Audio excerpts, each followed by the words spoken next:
और चलिए अब रुक करते हैं जो हमारा रोज़ का एक कार्यक्रम है। अपना ख्याल रखिएगा और अपना ख्याल इसलिए रखिएगा क्योंकि इस वक्त ज़्यादातर लोग हैं अपने अपने घरों पे और शरीर को कोविड पॉजिटिव होने से बचाने के लिए आपको एक नेगेटिविटी जो जहनीत के तौर पर हो उससे भी आपको बचना है।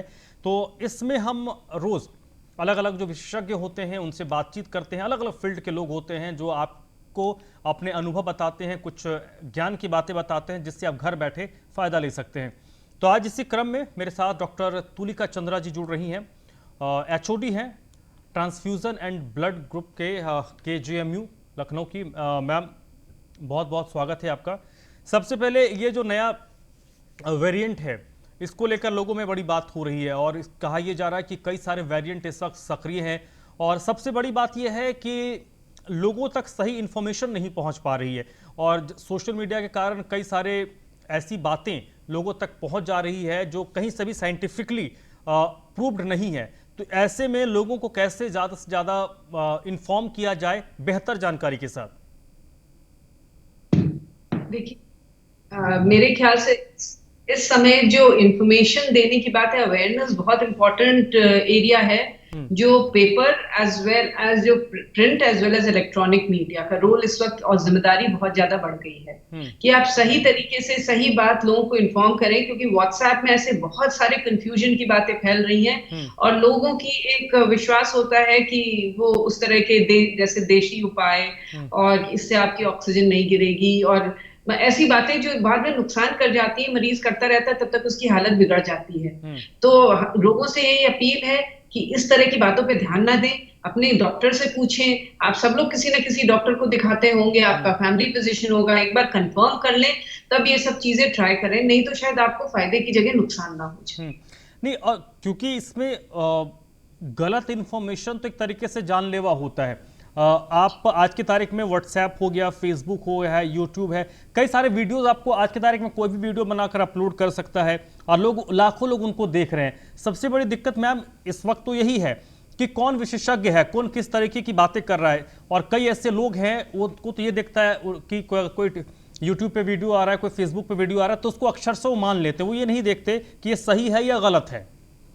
जी, क्योंकि ये सब इंडिविजुअल वीडियोस हैं, किसी एक आदमी का ख्याल है, कोई जरूरी नहीं वो एक आदमी का ख्याल ठीक हो। इसलिए पब्लिक से अनुरोध है कि जो जनरल मास मीडिया में है जो इंफॉर्मेशन आ रही है, चाहे प्रिंट और इलेक्ट्रॉनिक मीडिया में, उस पर ज्यादा रिलाई करें या अपने डॉक्टर से बात करें, उनसे ज्यादा रिलाई करें। बशर्ते ऐसे जो इंडिविजुअल वीडियोस या व्हाट्सएप मैसेजेस सर्कुलेट हो रही हैं जो कहीं ना कहीं बहुत ज्यादा कंफ्यूजन क्रिएट कर रही है लोगों के दिमाग में और उनको कोई मिसकंसेप्शंस दे रही है जिससे उनका नुकसान हो।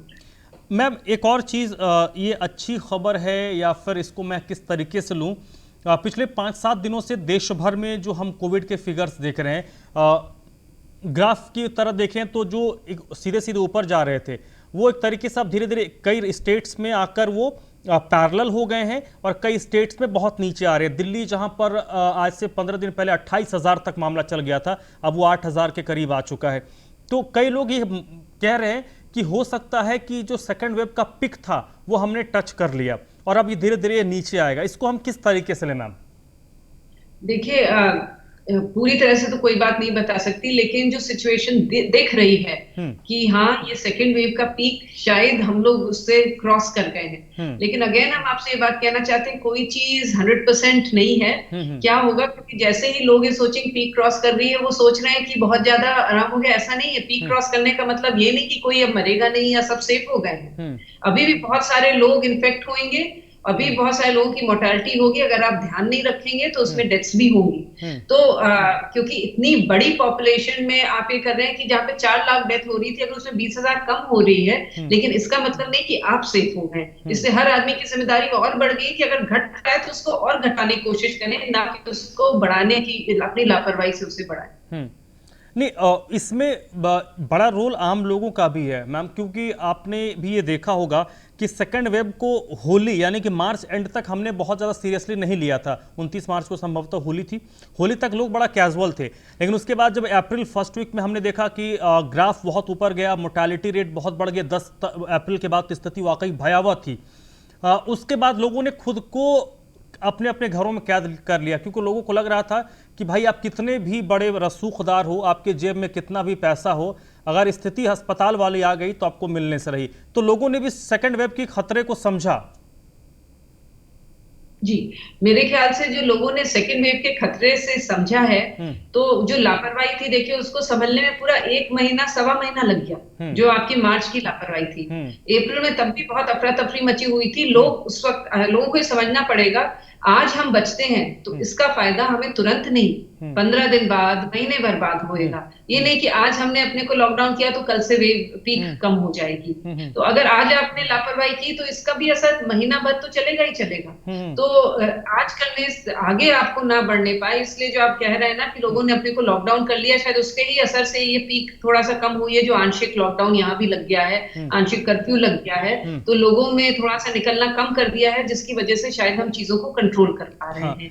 लेकिन फिर से ये अपील करते हैं कि लोग अपना ख्याल रखें, ये मान के चलें कि अभी खतरा टला नहीं है, कहीं ढिलाई करने की जरूरत नहीं है, अभी भी आप बहुत ज्यादा एक्सपोज्ड हैं, केवल स्टेटिस्टिक्स में कम हो रहा है लेकिन जीरो तो नहीं पहुंचा। जब तक थोड़ा भी रहेगा उस वक्त कोई भी किसी के उसके चपेट में आ सकता है, इसलिए अपनी सजगता बिल्कुल ना छोड़े। अगर डरेंगे और थोड़ा अपने डरे इस लेवल तक कि पैनिक ना हो, लेकिन अपने स्वास्थ्य के बारे में लापरवाही ना करें, तो इससे आपका भी और आपके परिवार वालों का फायदा होगा। मैम, क्योंकि इस मामले को लेकर जो मेरे जैसे लोग हैं, जो हम कोशिश ये करते हैं कि जो विशेषज्ञ लोग हैं उनके आर्टिकल्स को पढ़ें, उनके वीडियोस को देखें, तो इसमें कई सारी चीज़ें हैं। मैं चाहूँगा कि इस प्लेटफॉर्म के ज़रिए, मेरे ज़रिए आप लोगों को थोड़ा और क्लियर कर दीजिए। कई लोग ये मान रहे हैं कि थर्ड वेव तो चलिए आए नहीं आए, ये भविष्य की बातें बहुत ज़्यादा क्लियर करने की स्थिति में कोई नहीं है, लेकिन कोविड-19 जो वायरस है, इसको लेकर हमें ये मानकर चलना चाहिए कि अगले 4-5 साल तक तो हमें बिल्कुल सेफ रहना है, क्योंकि नहीं पता ये कब वेब वापस लौटेगा। कई लोगों को लगता है कि चलिए जैसे 2020 में हम इस मोड में थे कि यार 2020 कट जाए, 2021 में तो ऑल इज वेल हो जाएगा, वो चीज़ें हमें इस अप्रैल के महीने में दिख गई। तो ये लोगों को समझना पड़ेगा कि कम से कम आने वाला जो 4-5 साल है, हो सकता है 5 साल में बहुत सारे दवाइयाँ आ जाएं, वैक्सीन्स आ जाए, लोगों को वैक्सीन लग जाए, थोड़ा सा आप सेफ हो जाएंगे। लेकिन कोई वायरस ओवरनाइट नहीं जाता। कोई वायरस अगर आता है तो उसको जाने में कम से कम 15 साल, 20 साल, 30 साल लग जाते हैं। ओवरनाइट 5 साल में कोई वायरस नहीं जाता। ये चीज़ थोड़ा क्लियर कीजिए मैम। देखिए, आप बात सही कर रहे हैं कि ओवरनाइट कोई वायरस नहीं जाता है, लेकिन जिस हिसाब से मास वैक्सीनेशन के लिए गवर्नमेंट ट्राई कर रही है, तो आशा करते हैं कि कहीं ना कहीं एक बेसिक इम्यूनिटी लोगों में डेवलप हो जाएगी। जब बेसिक इम्यूनिटी लोगों में डेवलप हो जाएगी, मेजॉरिटी लोगों में हो जाएगी, तो बचे वाले लोग या तो नेचुरल इन्फेक्शन से या उसकी वजह से कि कोई और लोग इन्फेक्ट नहीं हो रहे हैं उसकी वजह से शायद बच जाएंगे, तो धीरे धीरे ग्राफ नीचे जाएगा और एक कॉमन कोल्ड, इन्फ्लुएंजा जैसी डिजीज भी हो सकती है, कि जैसे गला खराब हुआ, बुखार हुआ। लेकिन अभी आज की तारीख में तो ये बहुत ही लाइफ थ्रेटनिंग है, बिल्कुल जान ले रही है। लेकिन जब इम्यूनिटी लेवल सबकी बढ़ जाएगी तो हो सकती है वायरस रहेगा, लेकिन शायद इतना घातक ना रहे।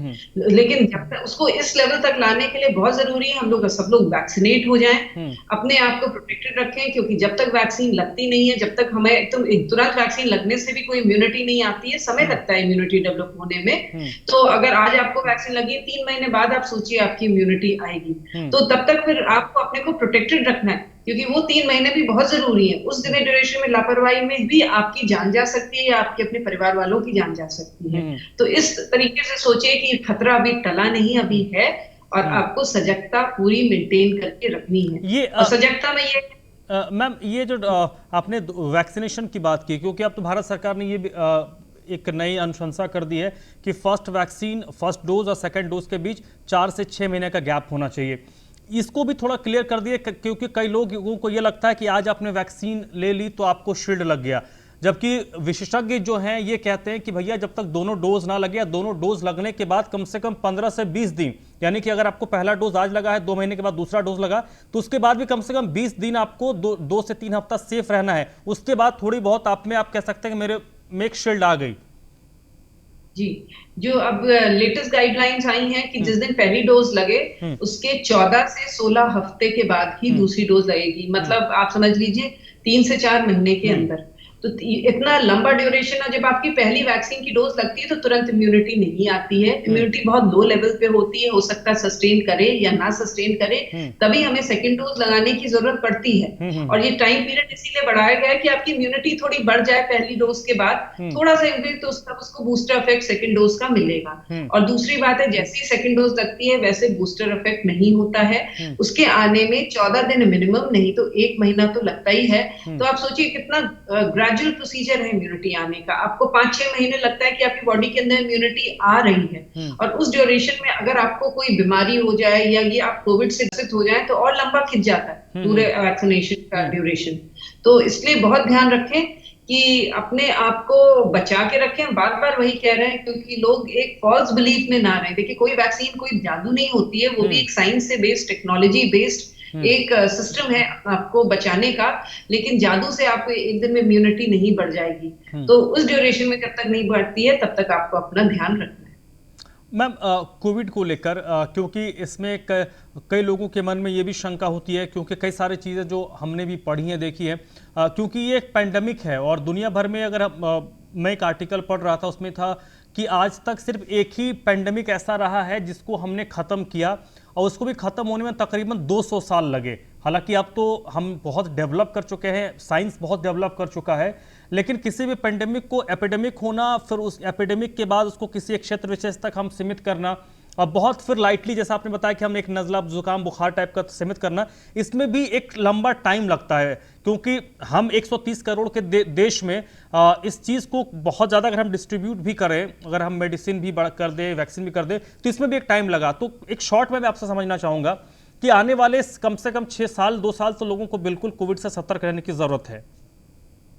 जी, बहुत जरूरी है, क्योंकि जैसे आप सही कह रहे हैं, जैसे स्मॉल पॉक्स को इराडिकेट होने में कितने वर्ष लग गए, और चिकन पॉक्स, इसको आप बड़ी माता कहते हैं, आज तक भी चिकन पॉक्स होती है। पहले तो चिकन पॉक्स से लोगों की डेथ हो जाती थी, लेकिन अब यह है कि चिकन पॉक्स होने से आप ये होता है कि प्रॉब्लम होती है, लेकिन डेथ यूजुअली नहीं होती। और एक बहुत बड़ा एडवांटेज है उसमें कि लाइफ लॉन्ग, एक बार होने के बाद लाइफ लॉन्ग इम्यूनिटी हो जाती है। लेकिन ऐसा इस वायरस में नहीं है। कोरोना वायरस में एक बार इन्फेक्ट होने के बाद ये फिर से री इन्फेक्शन कर रहा है। इसलिए ये नहीं कह सकते कि एक बार इन्फेक्शन होने के बाद आप सेफ हो गए, लोग दूसरी बार इन्फेक्ट होकर मर भी रहे हैं। और इस तरह की इम्यूनिटी आने में, कि जो आपको बहुत अच्छी इम्यूनिटी दे, लाइफ लॉन्ग इम्यूनिटी दे, आप सही कहते हैं, हो सकता है वर्षों लग जाए, इसका भी कोई अंदाज नहीं है, क्योंकि नया वायरस है, रिसर्च चल रही है, और तब तक हमें सजग रहना है, अपनी आदतें। मैम, बहुत बहुत शुक्रिया आपका, डॉक्टर तुलिका चंद्रा, जो कोविड को लेकर आम लोगों की जो परसेप्शन है, आम लोगों की जो राय है, आप ये कोशिश कीजिए कि जो जानकारी आपको मिल रही हो किसी ऑथेंटिक जरिया हो। आप ऐसे भी कहीं पे व्हाट्सएप पे आपको किसी ने कुछ फॉरवर्ड कर दिया तो उसको पढ़कर मत समझिए। कोई डॉक्टर विशेषज्ञ कुछ कह रहे हैं, किसी प्रतिष्ठित जगह से कोई इन्फॉर्मेशन मिल रही है, वही इन्फॉर्मेशन अपने अंदर लीजिए। बहुत बहुत शुक्रिया डॉक्टर साहब आपका।